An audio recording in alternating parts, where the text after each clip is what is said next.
Hey guys, tonight we slip through a splintered wooden gate, up a frost-damp path lined with weeds, and into the shadowy stone heart of a forgotten medieval convent. Your sandals squish against damp moss. You can hear the bell-toll matins just past midnight, and already the sisters are awake, their voices low steady and just a little tired. You duck beneath a crooked lintel, the air cool and sour with beeswax, boiled cabbage, and something oddly milky. But don't let the peaceful candlelight fool you. You're here to survive on the same rations the nuns get. And spoiler, you probably won't survive this. Because while these women may be devoted to God, they're also perpetually starving. The fields are rocky, the kitchen's a joke, and you haven't even figured out how to get second helpings without triggering a lecture on gluttony. So, before you get comfortable, take a moment to like the video and subscribe, but only if you genuinely enjoy what I do here. And hey, tell me in the comments where you're watching from and what time it is. I love seeing the little map of slee history lovers each night. Now, dim the lights, maybe turn on a fan for that soft background hum, and let's ease into tonight's journey together. You trudge down a passage dimly lit by a hanging lantern, its flames sputtering every time the wind creeps in through the cracks. Everything smells faintly of wet wool, sour wine, and cold stone. Your fingers brush the wall as you pass, and the texture is familiar, like cheesecloth, but rougher. In fact, there's an actual strip of linen hanging there. For drying, for fermenting, for praying. You're not sure anymore. Welcome to the convent of Saint Ursula the Unfed, tucked in some unimportant corner of Europe around the early 13th century. Records are fuzzy, mostly because nobody wanted to preserve the fine details of where nuns accidentally became some of the greatest underground cheese innovators of the age. You step into the refectory, what should be the dining hall, but there's barely any food. A watery gruel, 2 wrinkled apples, and bread that could serve as a blunt weapon. A sister ladles something into your bowl without making eye contact. You nod thanks, and she mutters something that might be Latin, or a warning. Hunger in these convents is the real deal. Strict fasting rules meant entire days passed without so much as a crumb. Wednesdays, dry bread only. Fridays, maybe a spoon of beans. Advent. You might as well gnaw on the altar candles. And yet tucked behind the convent, there's a curious little smell. Creamy. Grassy. Something alive. It leads you past the cloister's edge to a small barn. 3 cows chew serenely in the dark, their sides steaming in the cold. A sister leans against a beam humming. She's the cow keeper, and unlike the rest, she looks well fed. Here's your first big clue. These cows aren't just pets. They're sacred supply lines. In a world where meat is often forbidden and vegetables are seasonal misery, dairy becomes holy. Rich with fat calcium and a hint of heavenly luxury milk was considered a kind of loophole in the diet rules. Not quite meat. Not quite indulgent. Just blessedly ambiguous. You learn quickly that everything is used. Milk is churned for butter. The cream skimmed and sold at market. But the rest, the tangy, clabbered leftovers, is where the real secret lies. These nuns have started making cheese, and not just any cheese. Experimental cheese. Cheese with herbs from the garden cheese pressed under hymnals, cheese blessed mid-curdling. cheese they hope perhaps foolishly might keep their bellies full, and their sins slightly fewer. Historians still argue whether this early monastic cheese-making was accidental or deliberate genius. Some claim the nuns simply had no choice, it was survival. Others suggest an act of silent rebellion, transforming bland milk into something sharp, creamy, or mold-ripened, was a way to reclaim agency under rules that left no room for desire. Tonight, your fingers ache from grinding dried nettle into curd, and your stomach growls even louder than the bell. You're beginning to understand why a convent with no feast days but ample milk might turn to fermentation as both strategy and salvation. Outside, the wind picks up. A storm rolls low across the hills. But in the small dairy room, warm from body heat and flickering tallow, the sisters huddle around a cloth-draped vat. They don't speak much, just stir. You reach out to help. Your knuckles brush another's, and for a moment, you're not sure whether the warmth you feel is from shared faith or shared hunger. You wake before the sun, again. There's no rooster crowing, no bells yet. Just a deep, aching chill in your bones, and the creak of old wood underfoot as the convent stirs. You're pulled from sleep, not by a kind nudge or a warm breakfast scent, but by the smell of dung and hay drifting in from the barn. Dairy duty. You wrap your cloak tighter and shuffle into your clogs, the straw mattress groaning behind you. Outside the courtyard is a pool of mist, and somewhere in that haze, you hear a cow lowing softly. You know the path now. Left past the chapel duck under the sagging arch, avoid Sister Gertrude's pail trap. She has a weird sense of humor, and into the dairy shed. 3 cows again. Still chewing, still suspicious. You nod, a sleepy hello, and they blink at you like gatekeepers to some divine secret. And in a way they are. Because within their ruminating guts churns the fuel for something miraculous cheese. You're told to fetch the milk pail. It's still warm from last night's milking. A cloudy white pool that sloshes gently as you carry it in, trying not to spill even a drop. Spilled milk means spilled hope, and the nuns do not waste hope. Inside the dairy room, the sisters are already at work. One is feeding wood into the stove, its flames licking at a battered copper cauldron. Another is chopping herbs wild thyme. Marjoram, maybe a bit of mint if she's feeling rebellious. A third lays out linen cloth. Her movements slow, rhythmic, like she's praying with her fingers. Today's cheese will be soft. That's what you're told. Less salt, more cream. For the bishop's visit, Sister Benedicta murmurs, but the corners of her mouth twist just slightly. That could mean she's serious, or it could mean someone in the dormitory has a birthday and they're pretending it's for a higher cause. You've learned not to ask. Dairying was not considered low work here. In fact, it was a sacred role. Cows were gifts from God, and keeping them healthy, milking them gently, and transforming their produce into nourishing food was a holy act. In many convents, the cowherd or custos vacarum was a position of quiet authority.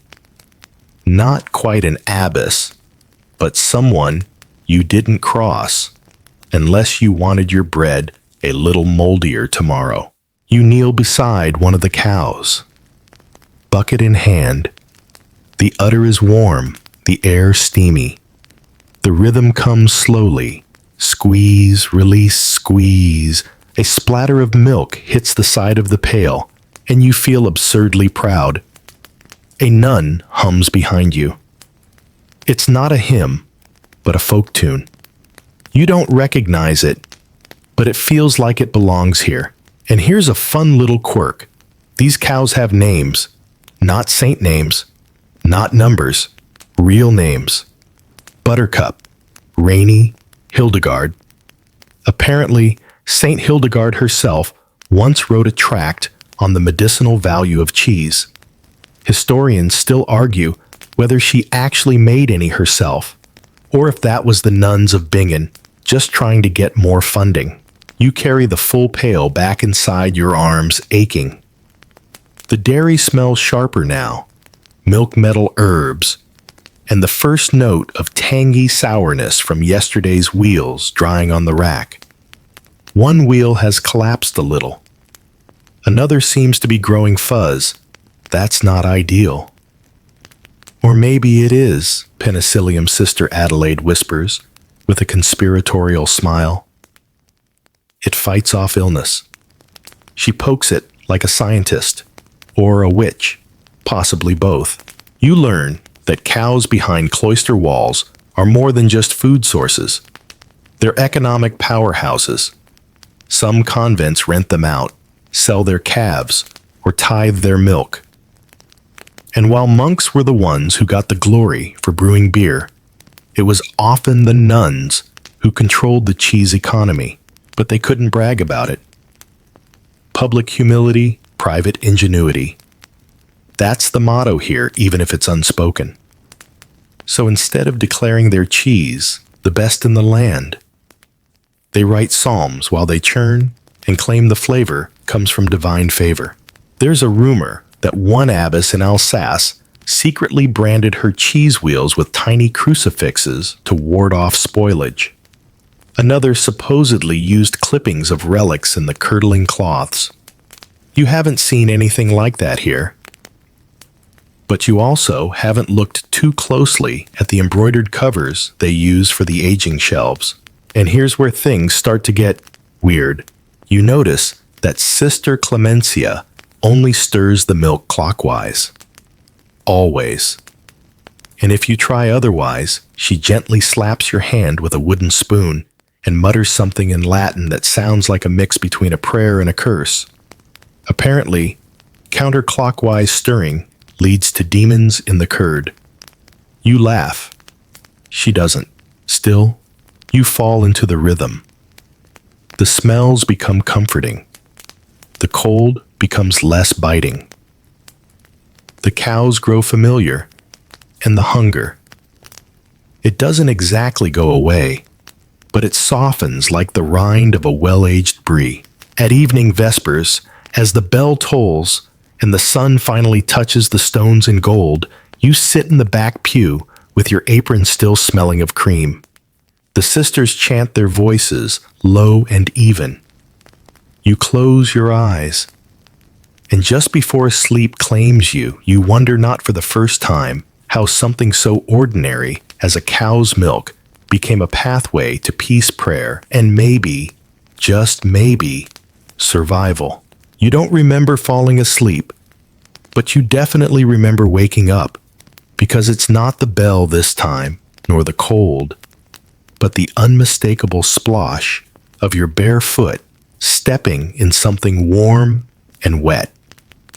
Congratulations. You've stumbled into your first real dairy accident. It smells like opportunity, if opportunity had gone slightly sour. By the time you limp into the small stone-walled dairy chamber, the others are already gathered. The vat at the center, wide and beaten like a relic of war, is steaming faintly. This is where the magic or madness happens. The milk, still warm from the cows, waits to be transformed into something sacred and edible. In theory, today, you're helping with matin stirring. That means you're stirring milk precisely as the sisters chant their morning prayers. A task both physical and spiritual, requiring focus timing and ideally a wrist that doesn't cramp before Psalm 12. The cauldron creaks as your spoon traces a slow circle the surface swirling in gentle eddies. The heat rises, fogging your cheeks, and the soft drone of prayer wraps around you like wool. It's meditative, almost holy. Almost, until the rennet comes out. Now let's talk rennet, because nobody warned you about that part. The rennet, a curdling agent traditionally taken from the stomach lining of a calf, is wrapped in waxed linen and kept in a box that smells aggressively of barn and old vinegar. Sister Flora unwraps it with solemn care, her fingers nimble. You watch queasy as she drops a sliver of the veal stomach lining into the milk and murmurs what might be a blessing, or just the Latin for, "Please don't curdle weird this time." The result is oddly beautiful. After a few minutes, the milk begins to shiver and tremble, then tighten into a pale jelly. It's like watching moonlight congeal. You're told to cut the curd next, using a long knife to slice the gelled surface into cubes. The texture is both delicate and firm, like tofu, but milkier. Satisfying in a way that feels undeserved, like nature's sleight of hand. But here's where it gets very medieval. Some of the sisters insist on stirring the curd with a blessed relic. A chipped bone said to belong to Saint Felicitas is wrapped in a velvet pouch, and on particularly superstitious days, it's dipped into the vat before aging begins.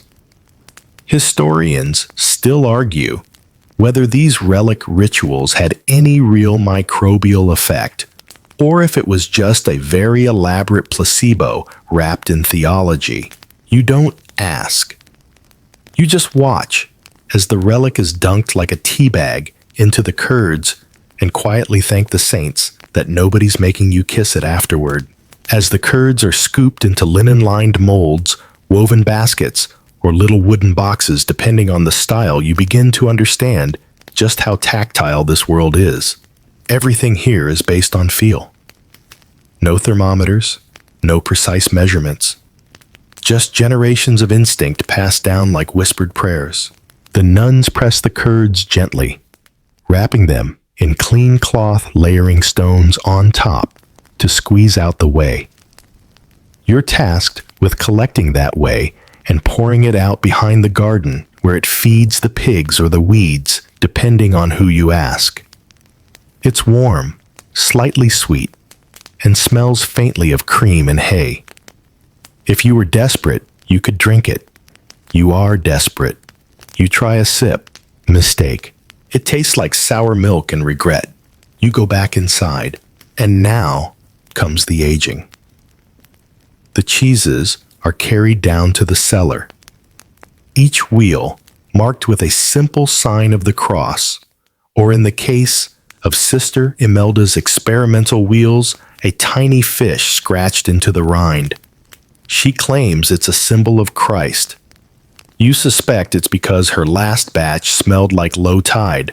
As you line the shelves, you notice the rows, soft cheeses on the left, hard rind wheels on the right, and in the far back, beyond a curtain of hanging herbs, a mysterious section simply labeled ex voto. You're not allowed back there. Something about a promise, or a miracle, or both. One of the wheels is covered entirely in beeswax. Another hums faintly when you press your ear to it. You step back, best not to ask. Despite the solemn silence, this whole process has its unspoken tensions. Stir too fast, and you're accused of haste. Stir too slowly, and the curds break. Drop a cloth, and you're sent to confession. But succeed, and you might earn an extra spoon of honey on your bread at supper. Maybe even a wink from the abbess. Cheese in this convent isn't just food. It's politics, prayer, and social currency, all rolled into one mildly stinky wheel. Outside, the sun rises pale and watery. The air still smells of smoke and sheep. You stretch your arms, cheese mold powder clinging faintly to your sleeves, and take in the morning chill. You're exhausted, your back aches, and yet somehow you're starting to feel content. You may not have meat, or wine, or a mattress that doesn't poke you in 3 places at once. But you do have a skill. Now, one that might feed you, one that might protect you, one that if the relics don't mind, might even make you just a little famous, or at least less hungry. The rennet's done its job. The curds are pressed wrapped and sleeping on wooden planks below the chapel floor. And now, finally your hands are free, except they're sticky with whey. Your sleeves smell like an unventilated sheepfold, and you still have to clean the ladles before prime. You trudge to the wash basin, which is basically a bucket under a leaky spout, and scrub the tools with a bristled brush that may or may not have once been a broom. Behind you, Sister Mathilda hums an eerie little tune, something about Saint Apollonia and goats. She claims it's for good luck. You quietly resolve not to question the woman who once cured an infection using boiled moss and a prayer to St. Lawrence. That afternoon, the conversation turns to relics. Again, you're sitting by the cheese press, feet tucked under your robes, when Sister Agnes brings out a box from under a trap door. It's covered in faded embroidery red thread in looping shapes, possibly vines, possibly intestines. Hard to say. She opens it reverently, and inside, laid on a cushion of yellowing silk, is a bone fragment the size of a finger labeled Sancta Lucia. Or at least, that's what the tag says. The ink's smeared. For all you know, it's a chicken bone. Still, the sisters gather around as if it's the Ark of the Covenant, because to them, it might as well be. Sister Agnes explains again that relics help with fermentation, especially in humid months. She speaks of a cheese from another convent that never spoiled during Lent Blessed. She insists by a fragment of St. Jerome's sandal. Historians still argue whether any of this had actual preservative power or if it was just medieval PR, spun by hopeful abbesses trying to sell miracle cheese to passing pilgrims. You think about asking where they got their relics. But then you remember the tale of Sister Odalina, who was caught trying to trade a false saint's tooth for a sack of lentils. She spent 40 days in penance, scrubbing the privy with a walnut shell. Instead, you ask about the herbs being stuffed into the curds today. Fennel and yarrow, apparently. Both sacred, both vaguely medicinal. Sister Teresa leans in her whisper, barely audible, over the hiss of steam. You mustn't use sage, she warns.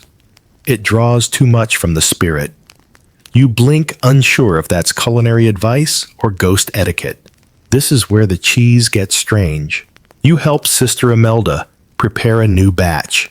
It's not going into the usual baskets. Instead, she unwraps a set of linen molds, shaped like crosses, and fish symbols of piety, sure but also weirdly adorable. She dusts them with ash before pouring the curds in. Ash, yes, from last week's hearth fire. For aging, she explains, and for humility. You're starting to think humility tastes like soot. The aging shelf is nearly full now.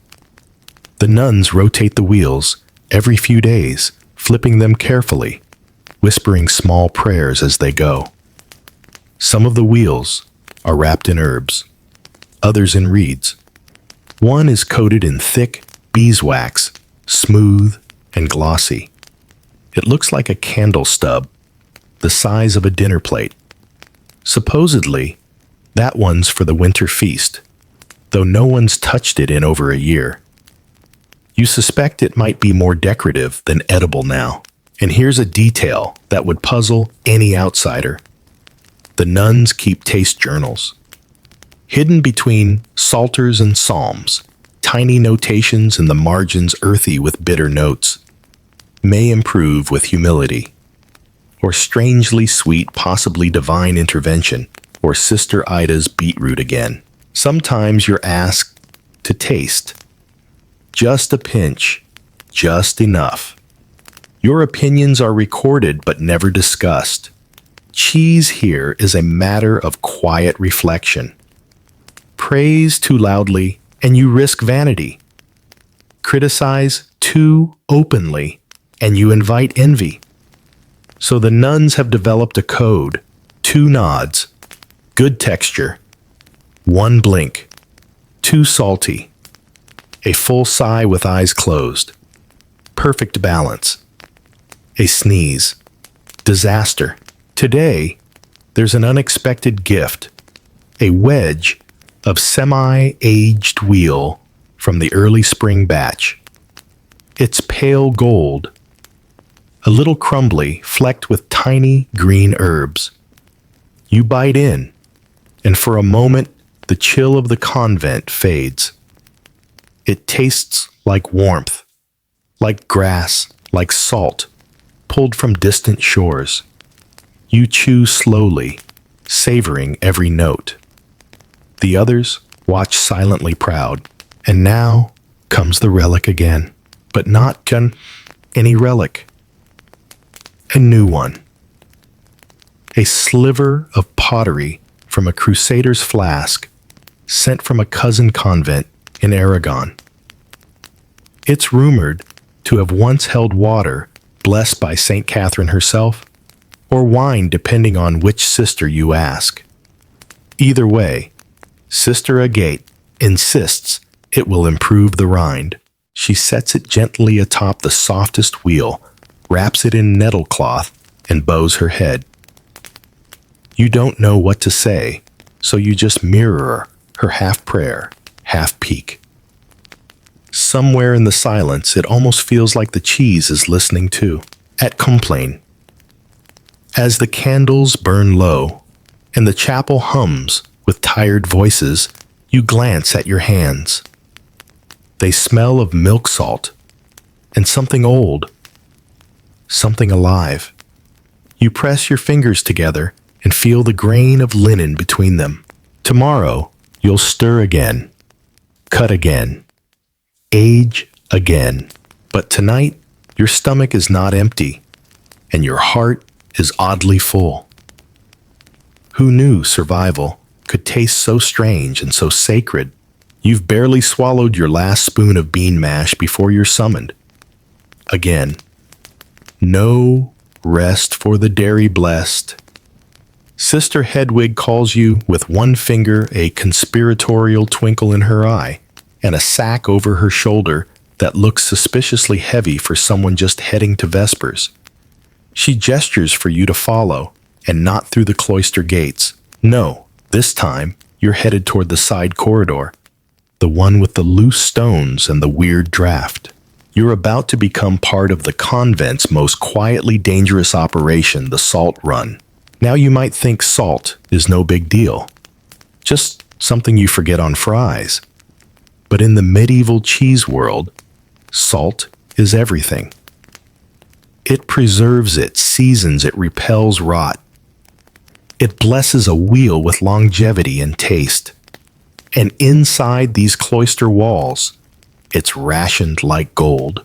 Your convent, like many others, is technically not supposed to trade directly with secular merchants. But loopholes are as sacred as saints here. So the sisters invented a system trading psalms wool and herbal poultices for sacks of salt hidden under bushels of turnips or cleverly labeled as ashes for Lenten rites. Tonight's run. A salt for linen exchange. You walk beside Sister Hedwig through the orchard under cover of dusk, your feet crunching the last of the autumn leaves. She moves like a ghost, soft, efficient, muttering prayers under her breath.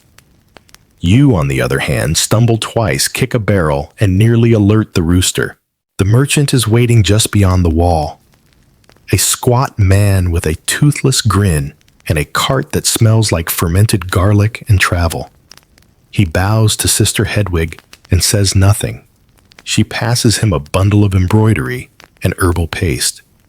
He hands over a tightly tied sack. Not a word exchanged. Not a coin. Just a nod. And then he's gone. You carry the salt like it's relics of the true cross. If you drop it, you'll answer to Sister Francesca, who hasn't smiled since the crowning of the antipope. Back inside the sack is unknotted, and the contents, coarse, crystalline, beautiful, are met with quiet awe. Salt is added to the curds, slowly, with a reverence that borders on worship. It draws moisture out. It thickens. It blesses. Each nun has her own salting style. Sister Agnes sprinkles it in pinches like fairy dust. Sister Teresa dumps it like a sailor. You try to land somewhere in between. Here's the irony. Despite all this secrecy, everyone knows about the salt run. The abbess turns a blind eye, claiming it's providential coincidence whenever the salt cellar refills. The bishop, during his rare inspections, never asks. He likely benefits from his own miracle cheese back home. And funny enough, there's even a small tradition of smuggling salt into prayers. Psalms sung with more gusto, salt run day, kneelers mysteriously softer. Someone made a good trade. There's even a running joke among the novices. Blessed are the cheesemakers, for they shall inherit the seasoning. You chuckle the first time you hear it. Then you realize it's not a joke. It's practically doctrine. After the salt run, the nuns begin their evening ritual of flipping the cheeses. You help carry a rack down to the cellar, the wheels sweating gently in the dim candlelight. A few have bloomed with mold, some green, some blue, one that might be classified as sentient.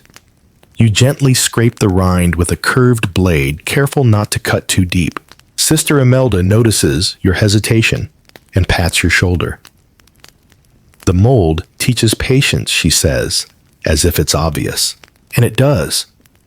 It grows at its own pace, shaped by humidity, salt age, and prayer. Too much meddling, and the cheese turns bitter. Too little, and it collapses. It's a perfect metaphor for monastic life. Strict boundaries, quiet growth, hidden flavor. That night, back in your straw mattress cell, you overhear the older nuns laughing. Not politely, not gently. Full-on wheezing. You peek through the curtain and see them huddled around a single wheel of cheese cracked open like a treasure chest, its interior pale and veined like a gemstone. Apparently, the salt miracle batch matured early. A cheese so creamy, so complex, that even Sister Magdalene, who once confessed to enjoying cabbage, smiled. It's passed around in small bites, each one accepted with gratitude and a wink.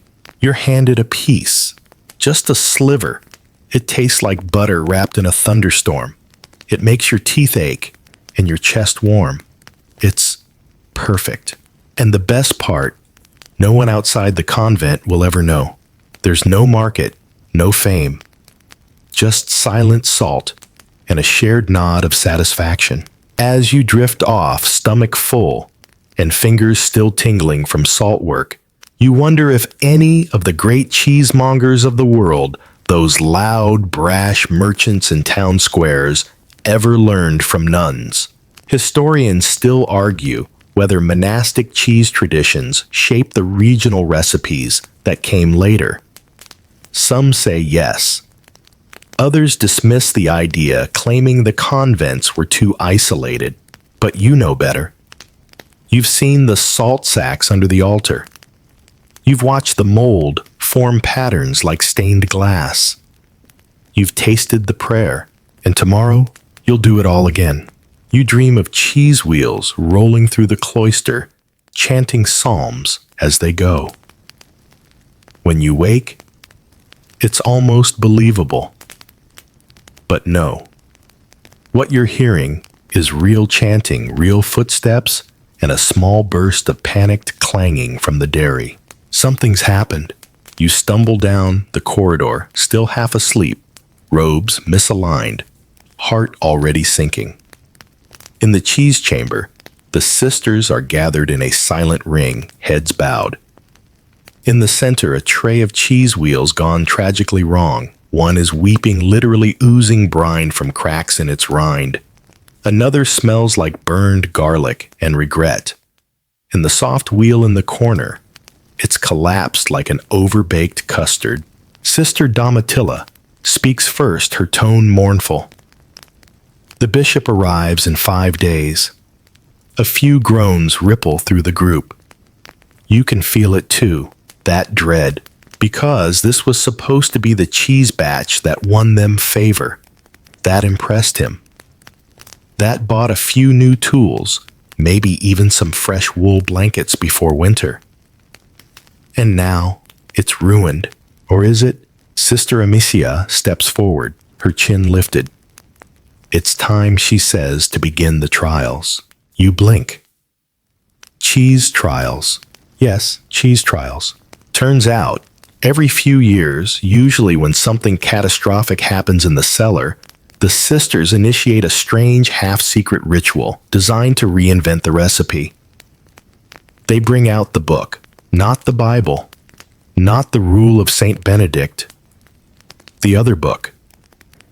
The one hidden in a box beneath Sister Agnes's bed, bound in stained vellum, its corners chewed by time and possibly mice. Inside, decades of failed experiments, mysterious successes, and handwritten cheese lore passed down like a sacred weapon. You're told to read aloud. Page 63. Add mint and parsley in equal measure. Whisper the Magnificat. Leave uncovered for 3 nights beneath a willow. Page 74. Do not stir on feast days. The spirit will rebel. Most entries are cryptic. Some are unsettling. One is just a drawing of a cheese wheel with wings. Still, this is how they'll begin again. And you've just been promoted to official taster. That means sampling everything. The sweet, the sour, the suspicious. One wheel has rosemary and ash layered like a lasagna. Another is soaked in something brown that smells faintly of pears and brandy. You bite, you chew, you sweat a little. One tastes like damp linen and optimism. Another has the texture of old candles. A third is unexpectedly spicy, thanks to Sister Perpetua's love of mustard seeds and vengeance. But then, miracle of miracles, you taste something good. No great. A semi-hard wheel, mild yet, complex with a grassy undertone, and the barest hint of wildflower. The sisters pause as you chew. You blink once, then twice, then sigh deeply. 3 nuns drop to their knees in gratitude. It's official. Cheese trial number 17 is a success. Now comes the naming debate. Some want to call it Marian Mirth. Others vote for St. Ursula's Delight. Sister Cora suggests Quiet Thunder, which you think might be about the cheese or possibly her digestive response to it. You offer your own idea. Ora et labora. Pray and work. It's simple, honest, a little cheeky. They love it.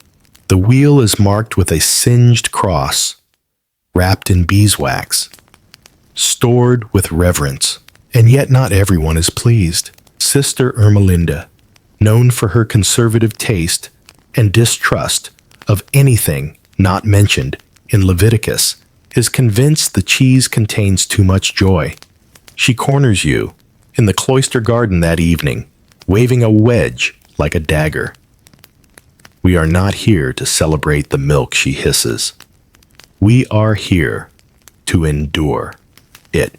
You nod politely and eat the rest of the cheese while she's praying. Back in the cellar, the atmosphere shifts. There's hope again. Not wild celebration. This is a convent, after all, but a certain looseness in the shoulders. A hymn sung with fuller voice. A giggle during evening sweeping. You notice Sister Agatha tucking a cheese scrap into the sleeve of a passing beggar. You spot a novice pressing a sliver into the hands of a widow at the gate. The cheese is being shared discreetly, like a blessing. Or a secret, and that's when it hits you. This isn't just about calories or survival anymore. This cheese, this odd, homegrown, trial-by-error miracle, is becoming a gesture of love. A quiet rebellion against the hunger that rules their world. A message written not in ink, but in fat and mold and salt. Historians still debate whether monastic cheesemaking was ever meant to evolve like this. Some argue the earliest cheeses were merely byproducts, nothing special. Others believe it was always an art form, hidden behind scripture. But here, in the flicker of lamplight and the sharp scent of lactic acid, you feel certain these women knew exactly what they were doing. You press your palms together, not in prayer this time, just to feel the waxy slick of rind and the soft grit of salt. It feels real. It feels earned. The cheese trials will continue, and so will you. You should have known peace never lasts in a convent full of creative women and cheese knives. It begins with a muttered disagreement in the herb garden. You're harvesting marjoram with Sister Benedicta, who thinks the cheese needs more boldness, when Sister Lucinda walks by, clutching a pot of butter, glaring like she's seen heresy. No words are exchanged, just a sniff, a shake of the head, and then a single poisonous sentence tossed over the shoulder. Some of us still remember humility. By lunch, the dairy is divided. On one side, the cheesers, experimental, herb-happy, embracing rot and glory. On the other, the buttered faithful, convinced that cheese is a slippery slope to pride, and that butter, when used correctly, is the one true dairy path. At first, it's silly. Extra butter served defiantly with dry bread. Cheese wheels misplaced under benches. A hymn rewritten to mention golden, churned redemption. You laugh, you really do. Until Sister Hedwig's cheddar mysteriously goes missing, and someone finds it 2 days later stuffed inside the base of a candle holder. Melted. Suddenly it's war. The abbess trying to restore calm decrees, a week of dairy silence. No new batches, no tastings, just prayer and reflection. But in secret, the nuns plot. You're pulled into both camps. The cheesers ask you to test a new goat's milk wheel spiked with lavender. The buttered insist you churn with them at dawn, whispering the litany of the churner as you go. You try to stay neutral, but neutrality in dairy politics is like trying to stay dry in a cheese cave. Eventually, you get involved. One night, you find yourself helping Sister Alma sneak fresh thyme into the cellar, while Sister Julienne watches from the shadows, patting her butter pot like a warning drum. You learn quickly that butter was once a matter of genuine theological debate. In some circles, it was too rich, too smooth, too French. Cheese, on the other hand, was earthy, humble, moldy, blessed by bacteria and silence. But here, the line is blurred. The butter churns glow with candlelight. The cheese presses creak in the dark. And the nuns, devout, brilliant, quietly mischievous, keep inventing and reinventing their dairy gospel. Historians still argue whether this division existed across convents or was unique to your little pocket of chaos. A few texts suggest rivalries between Benedictine and Cistercian dairies. One even mentions a butter-spiked sabotage that delayed a bishop's visit by 3 months. Whether true or apocryphal it sounds familiar, by Thursday the abbess has had enough. She calls an emergency meeting. All sisters must bring a sample of their latest dairy work. In silence, no sermons, just tasting. You're asked to serve. The table is set. Wheels of cheese, bowls of butter, slices of rye. The air is thick with tension and dairy fat. First up, the buttered. A soft golden pat infused with honey and wildflowers. Spread on warm bread, it melts instantly, coating your tongue like velvet. You sigh. A few sisters nod reverently. Next, the cheesers. A semi-soft cheese with an orange rind and a bold interior, salty, herbal, slightly nutty. The aftertaste lingers like incense. Someone coughs in surprise. Sister Julienne closes her eyes. Silence stretches. Then, unexpectedly, the abbess stands and takes a bite of each. One, then the other. Then again and again. She chews. She reflects. And then she speaks. Both, she says. Serve both. A collective exhale follows. One novice actually faints. The war is over. That evening, a new practice begins the agape table. Once a week, butter and cheese are both honored. Together, side by side. Blessed, shared, celebrated. You're appointed as the first dairy mediator. Your job, ensure no butter, mysteriously replaces a cheese wheel, and no cheddar ends up in the holy water font. The tension doesn't fully disappear, but it softens. Like a well-aged wheel. Like softened butter left near the fire.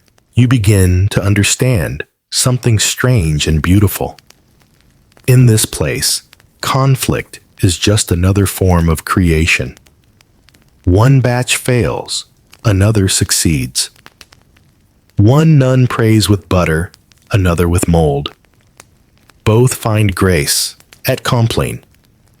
As you sip warm milk steeped in cinnamon, a peace offering from both camps, you close your eyes and let the warmth fill you. The moon rises over the orchard. The cellar hums with quiet fermentation. And somewhere down there in the dark, two wheels, one of cheese, one of butter, sit side by side. Not enemies, just different sermons in the same quiet church. You're summoned to the cellar at dawn again. But this time, it's not for a cheese tasting or a secret butter conclave. No, this time it's for something far stranger. When you push open the cellar door, a thick scent rolls out, earthy damp, but with a curious sweet note undercutting the mold. A sister stands there waiting. You can't tell who at first, her face half-shadowed, her hands held up like she's about to reveal a relic. It's Sister Scholastica, the quietest of them all, and she's smiling. She leads you to the far end of the cellar, past the everyday shelves, past the relic rack, past even the goat cheese experiments. She gestures to a darkened alcove draped in hanging linen. You've never been this far. You duck beneath the cloth, and you see it. One wheel. Just one. Placed on a stone slab as if on an altar. It's enormous, larger than any cheese you've seen here. The rind is thick and graying, pockmarked by time.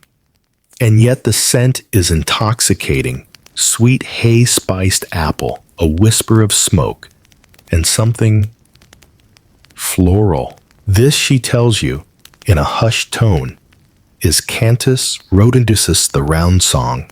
The name sounds absurd, but then she explains, once a year, under specific humidity, in complete silence, a cheese is left to ripen without turning, without cutting, without so much as a single prayer whispered nearby.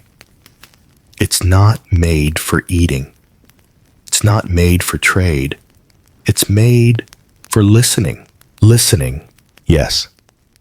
Because some nuns believe that if you sit beside it long enough in total quiet, it hums. A soft vibration. A note too low for ordinary ears. Cheese transformed by stillness into a kind of music. You laugh, you can't help it. She doesn't. She sits beside the cheese palms, on her knees, head bowed, and waits. You sit too unsure what else to do. The cellar creaks. Water drips. Far above, someone coughs. Then for a moment, just a flicker, in the edge of hearing you think you hear something. A low murmur, like bees behind a wall, or monks chanting through layers of earth. It could be nothing. Or mold gases shifting inside a hollow rind. But your skin prickles anyway. Later you mention it to Sister Jacoba during herb duty. She just nods. It's not about whether it sings. She says it's about the kind of silence that makes you want to listen. Back in the cheese room, the normal routine resumes. The curds are soft today. The rennet worked quickly, and the cut is clean. You've become an expert at stirring now. Your spoon tracing figure eights without splashing, your pace matching the rhythm of the morning hymn. Someone even called your stirring elegant. You'll take it. Today's batch will be mold ripened. That means leaving it uncovered in the cool room where spores drift on the air like invisible confetti. You've learned that certain molds are not only harmless, but vital. Blue veins, white fuzz, orange bloom, each one a brushstroke in this weird edible fresco. And yes, sometimes it goes wrong. Last week, a wheel split open and released a stench so sharp, Sister Petronilla nearly fainted. Demon wheel, she declared, and buried it beneath the compost pile with a salter. But most of the time, the mold blooms beautifully. You begin to recognize patterns. The way one wheel speckles with ash like snow. The way another forms a wrinkled rind that looks somehow like a smiling face. Or maybe that's the sleep deprivation. And here's the fringe fact of the day. Some medieval nuns believed mold was a divine signature. That each pattern formed not randomly, but according to heavenly will. Historians still argue whether these beliefs were rooted in theology or desperation, or perhaps both. You tend to the wheels with quiet hands. Rotate them. Brush them. Sing under your breath when no one's looking. Sister Flor claims the cheese can sense mood. You test that theory by whispering a few lines of a bawdy tavern song from your pre-convent life. The cheese doesn't react, but you catch Sister Flor blushing across the room. By late afternoon, the cellar is filled with humming activity. Not real humming, though that Cantus rotundus wheel does seem oddly louder today. But the buzz of hands working cloths, folding wheels being wrapped. You're learning the seasons of this place now. When the milk is richest. When the mold is happiest. When the butter is soft enough to spread with a glance. And then, like every day, comes the evening ritual, the offering. One wheel chosen by the abbess is brought to the altar and placed on a silver tray. Not for eating. not for display, just to sit there, lit by candlelight, blessed in song. Then returned uncut to the cellar. You asked about it once. The abbess said simply, "Not everything we make is for ourselves. So, tonight, as the chants rise and the shadows stretch across the cold floor, you kneel beside the latest wheel. It smells faintly of lavender and ash. You don't know what kind it will become. Maybe something glorious. Maybe another demon wheel. But for now, it's perfect. Unspoiled. Quiet. Waiting. Just like you. You've gotten used to the strange quiet of convent life, where every hour has a rhythm, every duty a prayer. But even silence has its crescendos. Today, it's broken by yelling. Not the unholy kind, not fear. Just sheer bubbling frustration echoing from the scullery. You jog toward the noise-linen skirts clinging to your shins and skid into a scene of complete dairy chaos. Sister Marcel is holding a dripping curd bag like it personally insulted her mother. Nearby, two novices argue over how much mint is too much mint. The answer, 6 handfuls is too many. And in the center of it all, the cheese press is overflowing milk, foam burbling down like some bubbling pagan altar. And right in the middle, the lay sisters. This is their rebellion. The lay sisters, unlike the choir nuns, are often excluded from the artful parts of convent work. They do the heavy lifting, gardening, cleaning, hauling the buckets, tending the fire. They make the cheese, but rarely get credit. Their names aren't written in the dairy logbook. Their experiments are dismissed as novice messes. They aren't even allowed to store wheels on the high shelves. But today, that changes. Sister Marcel, one of the senior lay nuns, presents her own wheel. No herbs, no mold, no relics. Just a simple, dense ivory-colored, round with a crust as clean as linen. She slices it with the confidence of someone who's been waiting years. The cross-section gleams. Not fancy, but beautiful. You taste it, and your eyebrows shoot up before you can stop them. It's smooth, sweet, slightly tangy, with an honest, clean finish. Like a prayer whispered by someone who never needed to raise their voice. The room falls quiet. Sister Benedicta, long the queen of complex profiles, clears her throat. It's balanced, a murmur of approval. Even a slow clap from Sister Imelda, which is technically forbidden during Lent, but no one stops her. Later after Vespers, the lay sisters gather behind the kitchen. No formal feast, just a huddle of tired women sharing thick slices of bread and generous cuts of their cheese. You're invited to sit. You listen. You learn that the lay sisters often make their own batches in secret, usually at night, using leftover curds and scraps.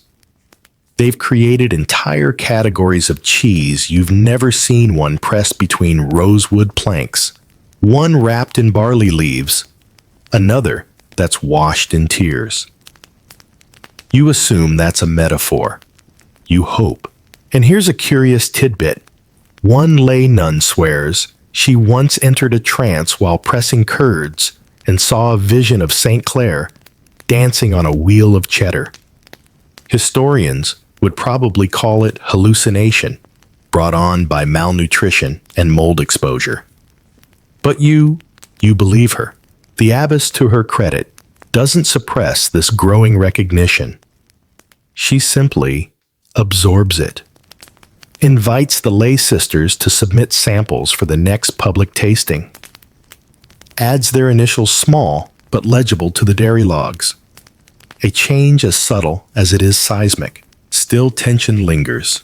Some choir nuns grumble that too many cooks spoil the cheese, that too much democracy will dilute the prayerfulness of the craft.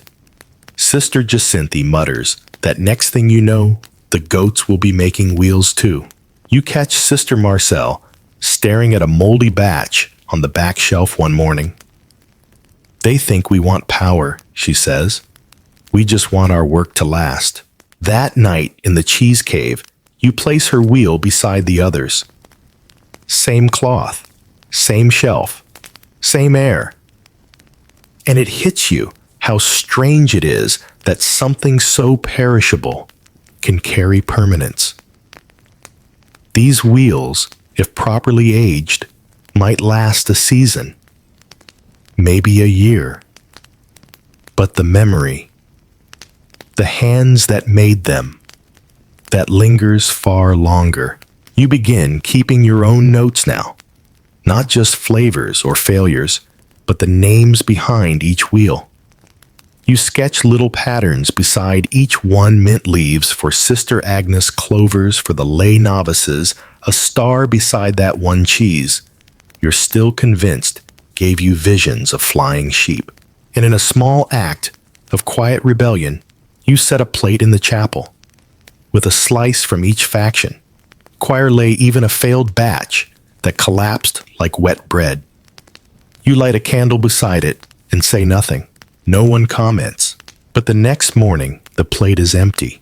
In this convent, where no one is supposed to boast and no one is supposed to hunger for credit, a slice eaten in silence can be louder than any sermon.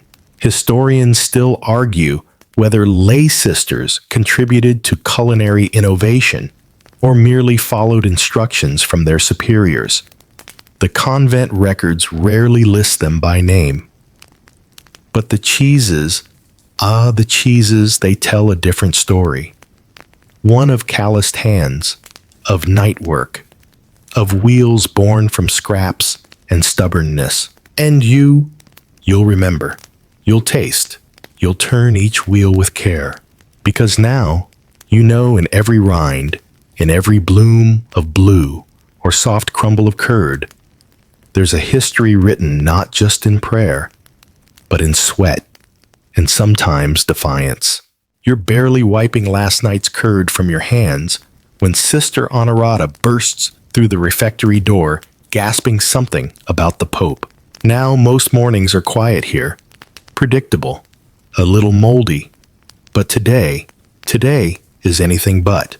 You follow her out to the courtyard, where a courier, sweat-slick and wide-eyed, is dismounting a horse that looks just as offended to be here as he is.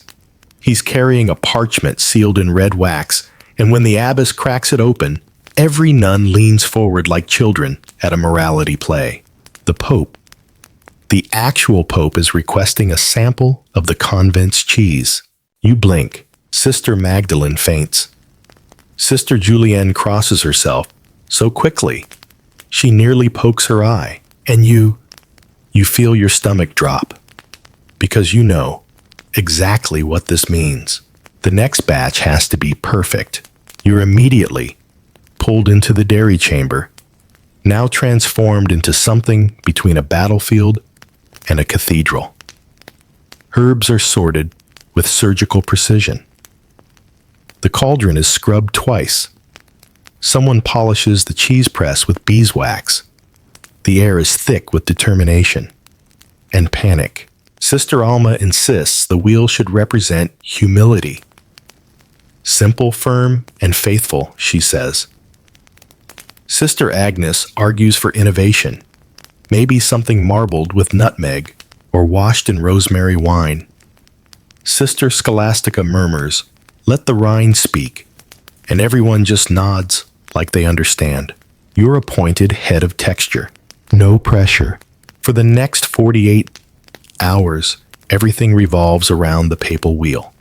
You measure the curd temperature by touch. You stir in rhythm with psalms. You age it exactly 11 hours under wrapped linen, blessed by 3 different saints. Technically, 2 of them might be the same saint under different names, but who's counting? Meanwhile, the convent descends into a bizarre mixture of awe and absurdity.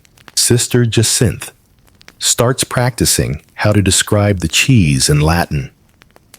Sister Felicity carves tiny papal hats out of bread crusts. Someone writes a hymn to Our Lady of Fat Content. The Pope's messenger is instructed to return in 3 days.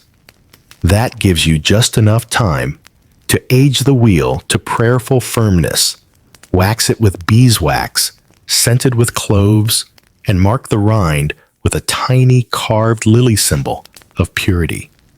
And also, you admit, just very pretty. But then disaster strikes.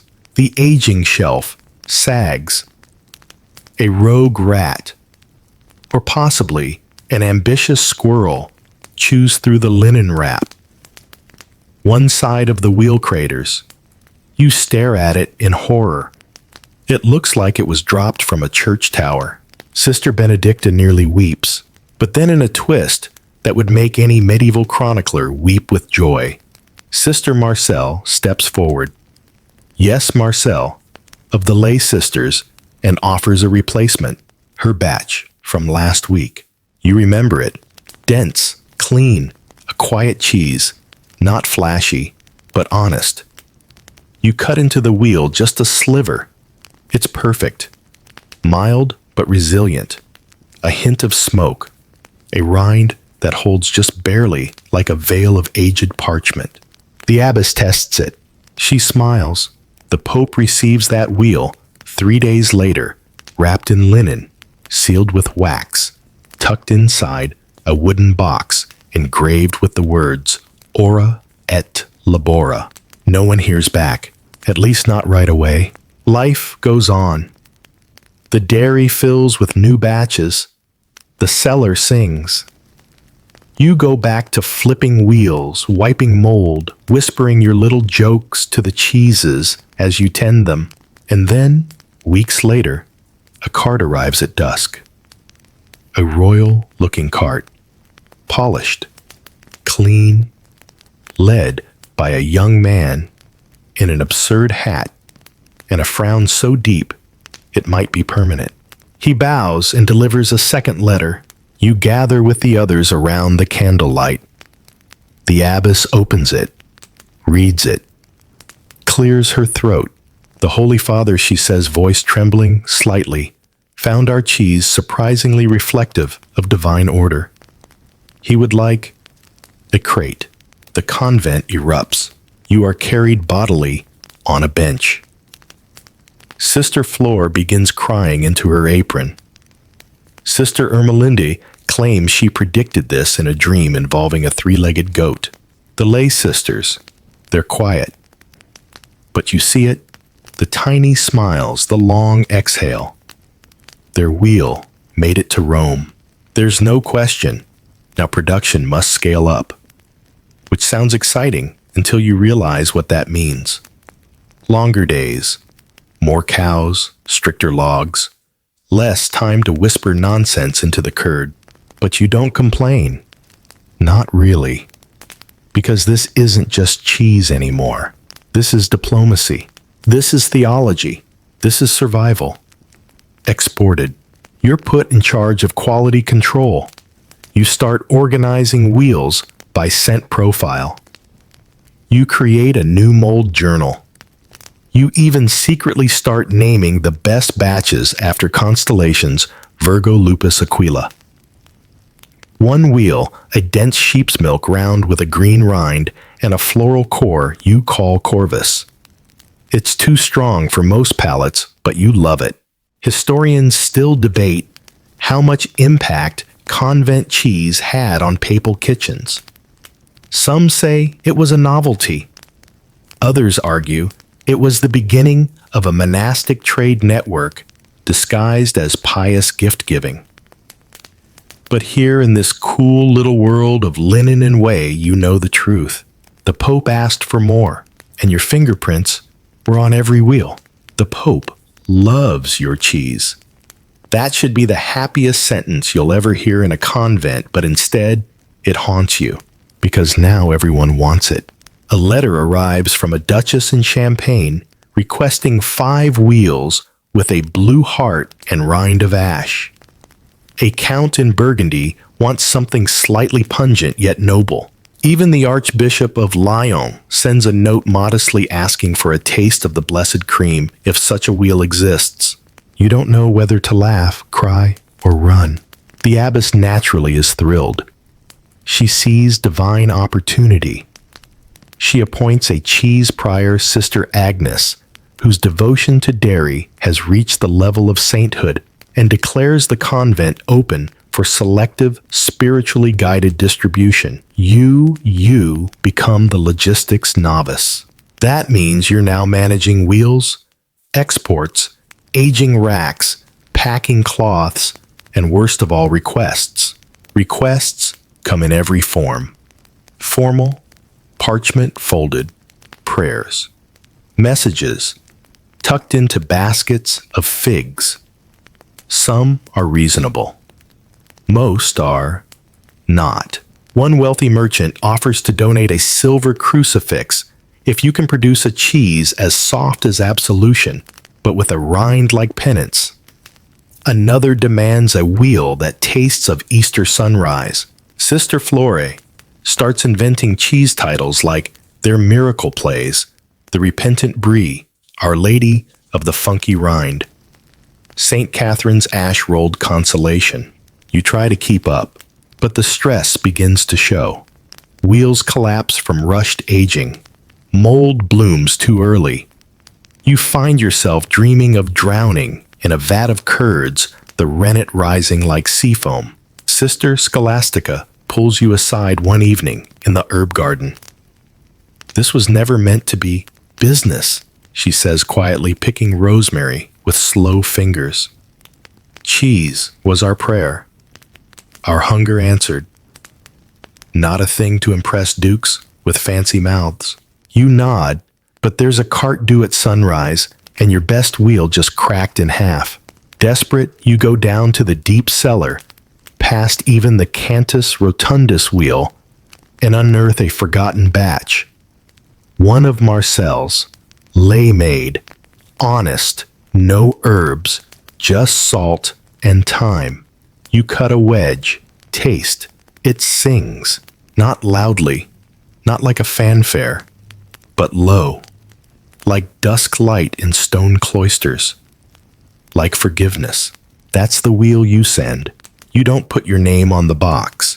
You just wrap it in cloth, seal it with beeswax, and say a quick prayer that it arrives intact. A week later, a letter returns. From the Duchess. She writes, "I cried, then I laughed. Then I made everyone else eat some, while I quoted Psalm 23. You've captured something. More than cheese. You've captured memory. You show the letter to Sister Marcel. She shrugs. Tell the Duchess she owes me a decent wheelbarrow." But the next morning she's humming again. And you realize this isn't about glory. It's about remembrance. In a world where most nuns are erased by time, where lay sisters go unnamed, and cheese recipes vanish into smoke. This is a way to be remembered, to be tasted. Historians still argue whether these convents shaped the regional cheeses of France and Italy. Some credit monks instead. Others scoff at the idea that women in silence could innovate. You've seen it. Sister Jacoba, coaxing a blue mold to grow only on one side. Sister Imelda, aging a wheel beneath nettles just to see what happens. Sister Colette, who managed to turn goat's milk into a dense citrus-scented miracle during a plague quarantine. These women are artists, chemists, philosophers with whey on their sleeves. But fame, it begins to cost. One day, a wagon pulls up with royal insignia. A young steward steps out, bowing too low and speaking too fast. The queen has requested a private batch. A private batch. Her own recipe. Her own supply. Exclusive rights. Sister Agnes clutches her chest. The abbess calls a meeting. You watch as the room divides again.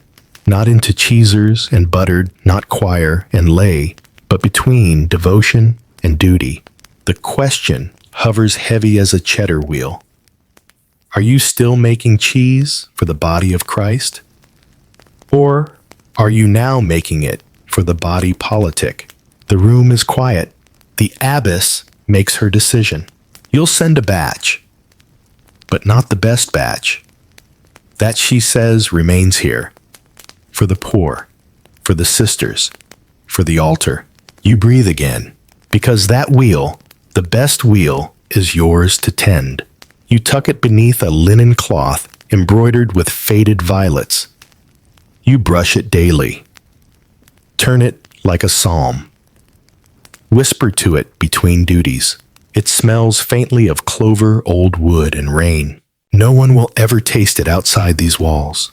And that feels exactly right. Tonight, you find yourself in the cellar again, sitting beside that untouched wheel, the one you've named Misericordia, though no one else knows that. You press your fingers gently against its rind. It gives slightly, just enough to say, I'm still here. But above the convent is buzzing. Something's changing. You hear it first, in whispered rumors, pass between laundry lines. Pilgrims asking for the nun cheese. Then it creeps into letters from distant abbeys, asking for instructions formulas, even rennet techniques. A priest visits and jokes about franchising. You laugh politely, then scrub the cheese press harder than necessary. The turning point comes one rainy morning. You're pulling nettles from the herb garden when a cart arrives, not royal, not from Rome, but from a nearby town struck by famine. A barefoot priest steps down. His cloak is patched, his eyes sunken. He carries no scroll, no crest, no demand, just a quiet request. Do you have anything left? You do. The abbess opens the cellar. Sisters gather what they can. Rinds too old for export, crumbs too soft for storage. A cracked wheel that smells too sharp for noble tongues, but perfect for empty bellies. You help wrap it all. You tie the cloth with care. The priest thanks you. He leaves with barely enough to feed 5 families for 3 days. But still, it's something. And that night, the convent doesn't feel diminished. It feels holy again. You remember why the cheese began. Not for popes or queens, not even for survival, but for sharing, for dignity in hunger, for warmth in the dark. After that, a new tradition takes root. Every week, a wheel is set aside. Not for trade, not for guests, for the poor. It's hidden in plain sight beneath a cloth marked only with a stitched circle. No fanfare, no announcements, just the quiet work of mercy. Some sisters begin adding extra to their batches. One novice secretly carves small crosses into the wheels set for donation. Another starts slipping handwritten prayers between the cloth folds. You taste a wedge one day. It's imperfect, slightly dry, a bit too salty. But it fills your belly. And something else too. Here's a quirky historical footnote you learned during this time. In some regions, nuns were forbidden from giving food directly to the poor, so they devised workarounds. Wheels lost near the gates. Leftovers accidentally placed in buckets meant for compost. The church never officially sanctioned it, but neither did it stop them. Historians still argue whether this was passive defiance or quiet charity sanctified by necessity. You know the truth. It's both. In time, the Pope sends another letter. Not a request this time, an offer. A seal. A recognition. Sancta Lactis Ordinis, the Holy Order of Milk. The title sounds absurd, but the abbess accepts with a smile.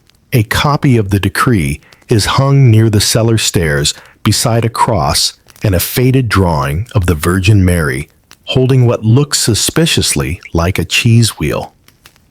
No one admits to drawing it. Everyone knows it was Sister Flora, but not everything is celebration. Demand continues to grow, and with it comes pressure. You're asked to oversee production schedules, maintain yield logs, ensure uniformity. Uniformity. The word echoes in your head like a bad hymn. You've never made two wheels the same in your life. Still you try. You fail. You hide the failures. You cry quietly in the herb shed when one batch blooms too fast and the novices laugh behind your back. You start forgetting which wheel was for whom.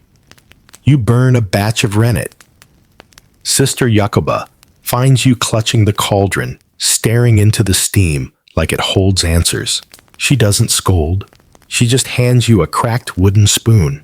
It's engraved. Faint, nearly worn smooth. 2 words, begin again. You do. You stop chasing perfection. You go back to prayerful stirring. You hum again while flipping. You blend herbs not because someone asked, but because the curd tastes like late spring and it feels right. You name the wheels in your notes. Hope Wheel Benedicta Minor. The one with the lavender incident. You even carve a tiny heart into the bottom of one and don't tell anyone. You find joy again. Not in praise, not in orders, but in the small, quiet act of making. By winter, the cellar is full again. Not with perfect wheels, but real ones. Honest ones. The kind that fill bellies and stories and long cold nights. And one evening, as you light a single candle in the chapel and place a slice of your latest cheese on the altar, a soft white wheel wrapped in wild mint, you feel something you haven't in months. Peace. Not silence. Not stillness, but peace. The kind that lives in a crackled rind. The kind that hums beneath linen. The kind that tells you this matters. The snow comes early this year. It sneaks in overnight, blanketing the orchard, dusting the cloister paths, settling thick on the chapel roof like sugar on a honeyed loaf. You wake to silence, but a different kind. Not the sleepy hush of dawn prayers. This is the kind of silence that swallows sound. That makes even your breath feel too loud. You wrap your cloak tight and head to the cellar. Inside, it's colder than usual. The walls sweat. The wheels shiver. You light a candle and do your rounds, flip the fresh batch brush. The older ones check for cracks, spots, flaws. It's routine now. Meditative. Like breathing with your hands. But today, something's wrong.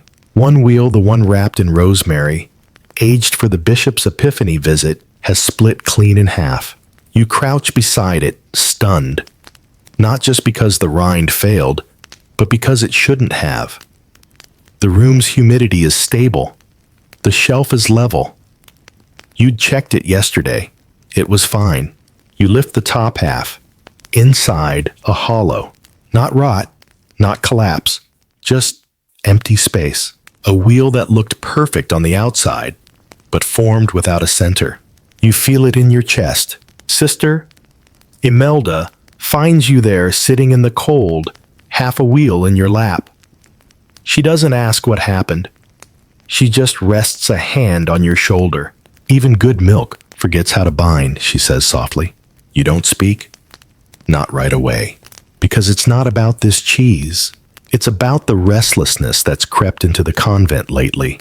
Pilgrims have begun knocking not at the front gate, but in droves, gathering near the fence, hoping to see the famous cheese sisters, hoping for healing, hoping for answers. One man claimed the rain cured his foot pain. Another said it helped him forgive his brother. A woman kissed a wheel and declared it anointed. You don't laugh, Because part of you understands.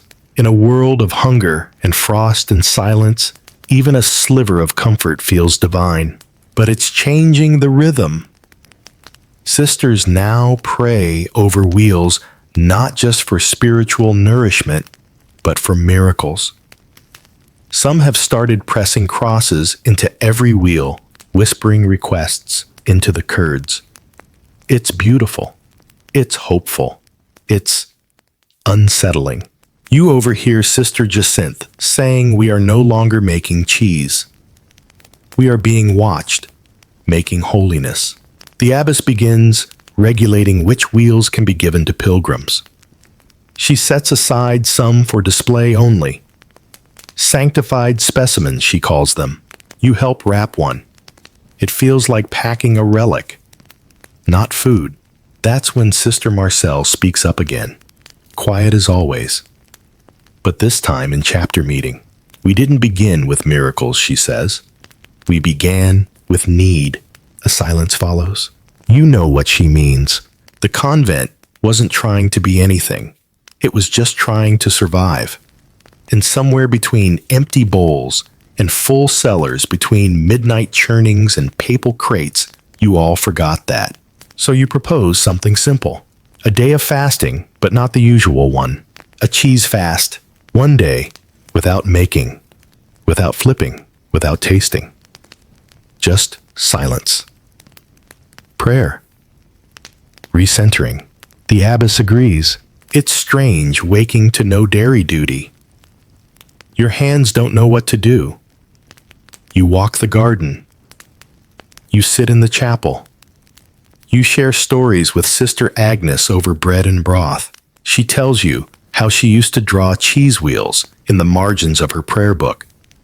Not out of vanity, but because they reminded her of the moon, of fullness.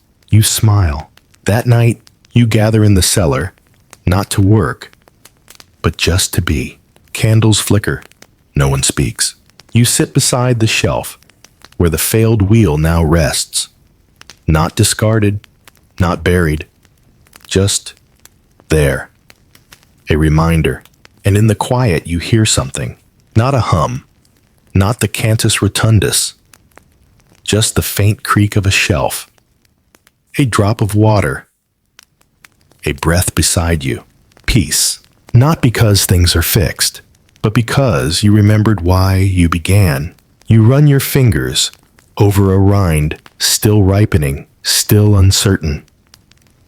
And you realize every wheel is a question. Every curd, a prayer. Every bite, a kind of answer, even when it comes late. Historians might never understand this part. They'll trace trade routes, argue over origin, debate whether your cheeses shaped the camemberts and bries to come. They'll miss the cold mornings, the laughter during churning, the quiet gift of a wheel left on a doorstep without a note.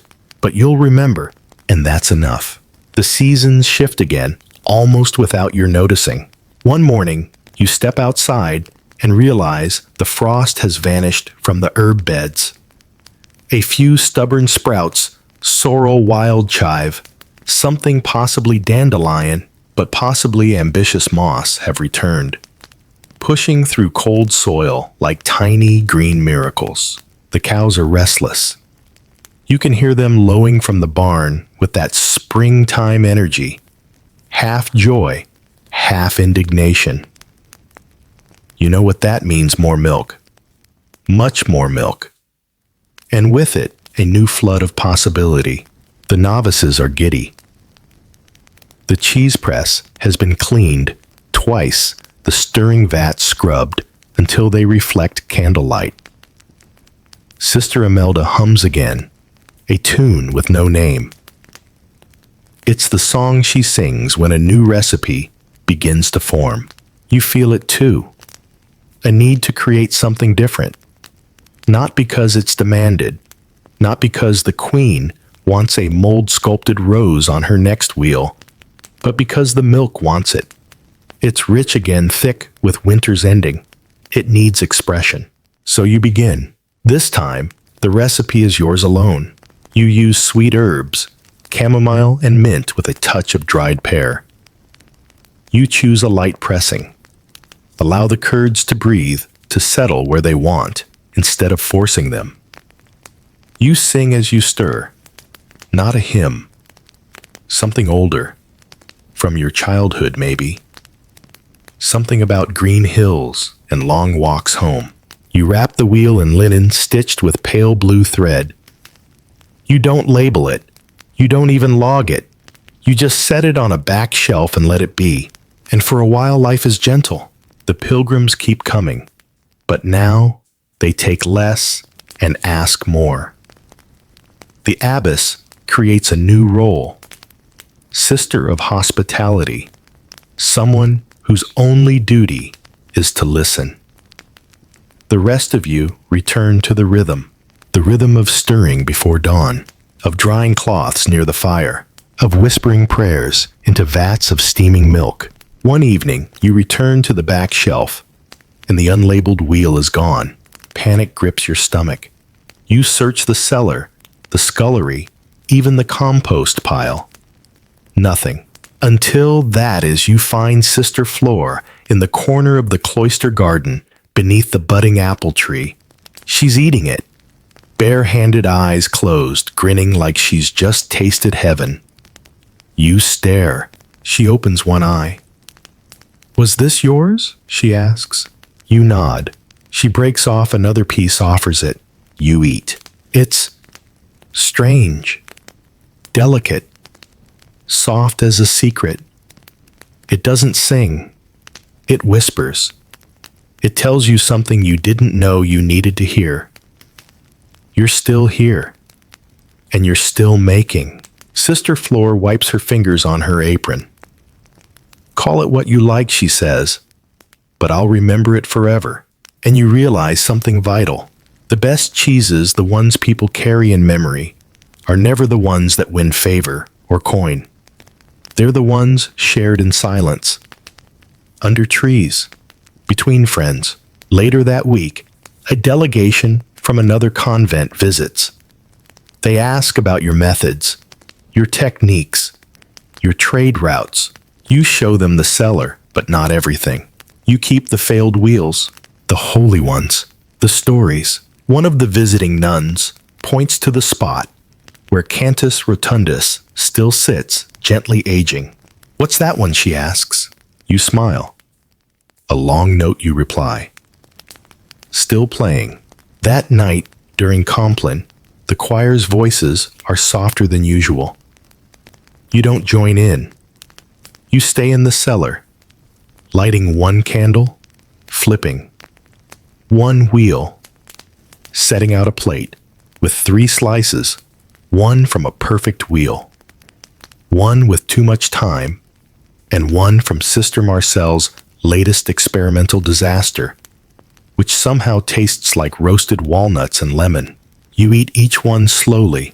You close your eyes.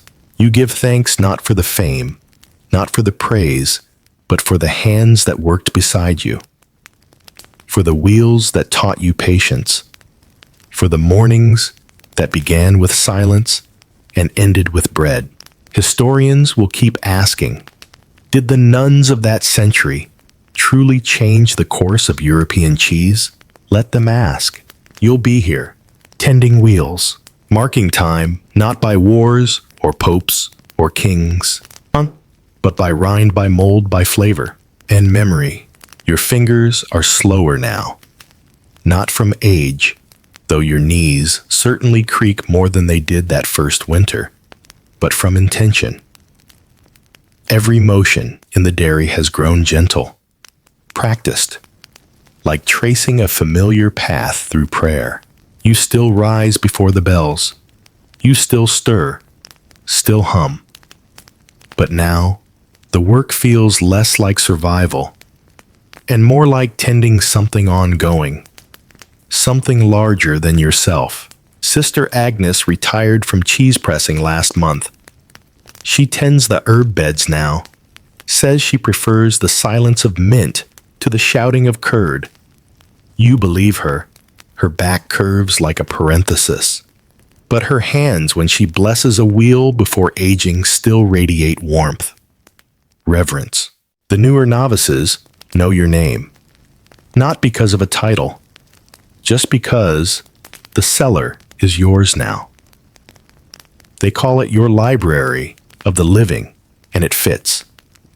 Each wheel, like a book, bound in rind, filled with quiet chapters, shaped by time and touch.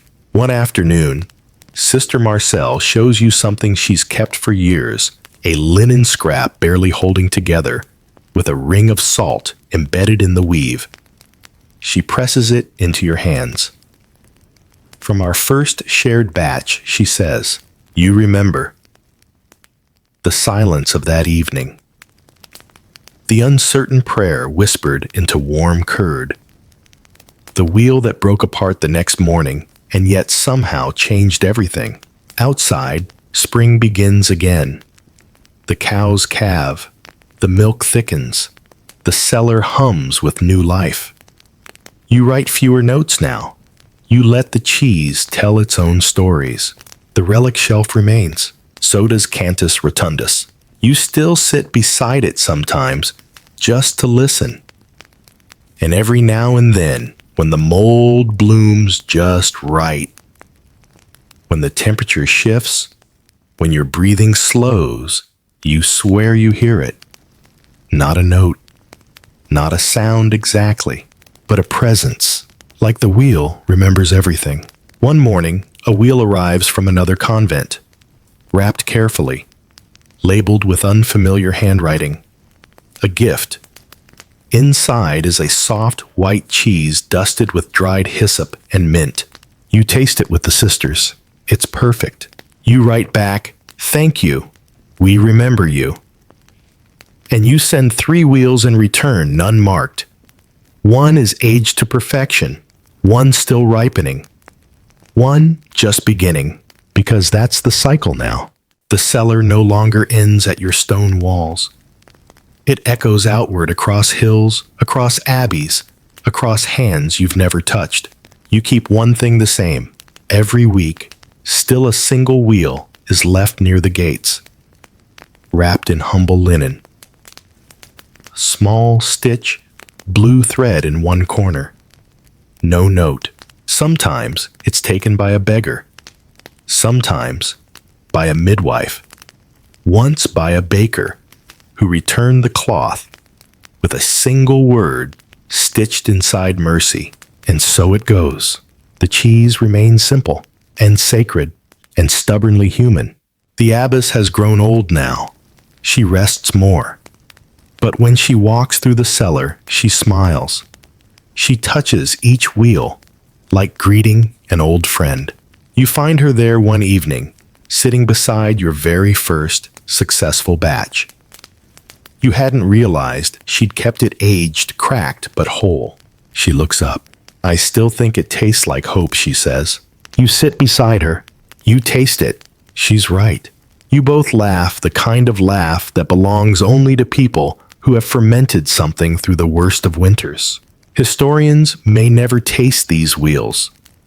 They'll debate methods, argue over origins, scoff at miracles, but you know better, because in each rind is a record, in each curd a choice, in every crumble and bloom memory.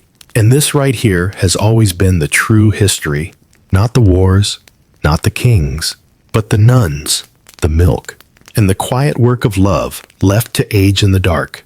You close the cellar door gently, the iron latch clicking into place. Outside, the night is soft. The stars hang low, distant candles in a sky spun from wool. You breathe deep smoke from the chapel chimney, the faintest trace of chamomile from the herb beds, and that unmistakable scent of cool stone and old cheese drifting faintly beneath the earth. You walk the cloister slowly. The lantern light flickers across your path, making your shadow stretch and shrink with every step. Somewhere, a cow shifts in her stall.